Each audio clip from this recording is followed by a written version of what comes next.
ஒரு நதிக்கரையில் அன்னப்பறவை ஒன்று வாழ்ந்து வந்தது. அது பார்ப்பதற்கு மிகவும் அழகாக இருக்கும். மற்ற பறவைகள் எல்லாம் அன்னப்பறவையை பார்த்து அதன் அழகை ரசிக்கும். அந்த அளவுக்கு அது அழகான பறவையாக இருந்தது. அந்த அன்னப்பறவை எல்லோரிடமும் நட்பாகவும் மற்றவர்களுக்கு உதவி செய்யும் குணம் உடையதாகவும் இருந்தது. அந்த அன்னப்பறவைக்கு ஒரு புறா நண்பன் இருந்தான். அன்னப்பறவை எப்போதுமே மற்ற பறவைகளிடம் நாம் மற்றவர்களுக்கு உதவி செய்ய வேண்டும், எல்லோரிடமும் அன்பாக இருக்க வேண்டும் என்று அறிவுரை சொல்லிக்கொண்டே இருக்கும். ஒரு நாள் வேட்டைக்காரன் ஒருவன் காட்டில் வேட்டையாட வந்திருந்தான். அவனுக்கு வேட்டையாட எந்த ஒரு பறவையும் விலங்கும் கிடைக்கவில்லை. அவன் கோபத்தில் அங்கேயும் இங்கேயும் சுற்றி கொண்டே இருந்தான். வெயிலின் தாக்கமும் அதிகமாக இருந்தது. கடும் வெயிலினால் அந்த வேட்டைக்காரனும் களைப்படைந்து ஒரு மரத்தடியில் போய் ஓய்வெடுக்க அமர்ந்தான்.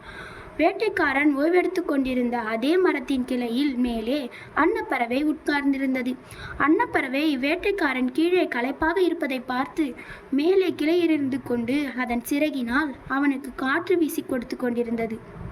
அவன் குளிர்ச்சியால் அந்த வேட்டைக்காரன் அப்படியே தூங்கிவிட்டான். அப்போது புறா அங்கே வந்து அன்னப்பறவையிடம் கேட்டது, நண்பா, உனக்கு இவ்வளவு பெரிய மனசா? இந்த வேட்டைக்காரன் மற்ற பறவைகளை எல்லாம் வேட்டையாடுபவன், நமக்கு தீங்கிழைப்பவனுக்கு நீ உதவி செய்கிறாயே என்று கேட்டது. அதற்கு அந்த அன்னப்பறவை சொன்னது, நண்பா, வேட்டையாடுவது அவனுடைய தொழில், அதனால் அவனை நாம் தவறு சொல்ல முடியாது. இப்போது அவனுக்கு மிகவும் களைப்பாக இருக்கிறான், அதனால்தான் நான் என் சிறகினால் அவனுக்கு காற்று வீசி கொண்டிருக்கிறேன் என்றது. புறாவும் அப்படியா, சரி சரி என்று சிரித்து கொண்டே அந்த வேட்டைக்காரன் மூஞ்சியில் எச்சை போட்டுவிட்டு அங்கிருந்து பறந்தது. முகத்தில் எச்சை விழுந்தவுடன் வேட்டைக்காரன் கண் விழித்து பார்த்தான்.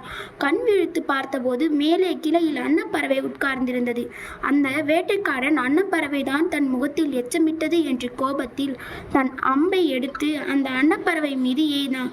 அந்த அன்னப்பறவையும் துடிதுடிக்கும் கீழே விழுந்து இறந்தது. பின்னர் வேட்டைக்காரன் அந்த அன்னப்பறவையை தூக்கி கொண்டு தன் வீடு திரும்பினான். தன்னுடைய நண்பன் புறாவினாலே அந்த அன்னப்பறவையின் உயிர் பிரிந்தது. மாரல் ஆஃப் ஸ்டோரி: நாம் சில பிரச்சனைகளை நம் நண்பர்களாலே சந்திக்க வேண்டியது இருக்கிறது.